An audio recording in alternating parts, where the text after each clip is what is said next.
The day begins with the hum of diesel engines and the rhythm of precision farming. From high above, the field transforms into a moving machine of teamwork and timing. At the heart of this silage operation, a John Deere mower, working row by row to prepare the green crop for collection.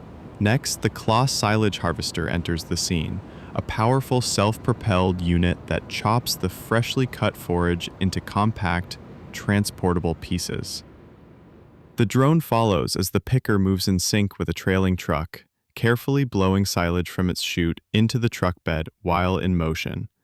Timing is everything. One slip in pace and the stream is lost. But here, it's executed with smooth precision. As the truck fills, it peels away toward the silage pit where the next phase of the process begins. On arrival, heavy tractors with wide tires and massive weight take over. Their role?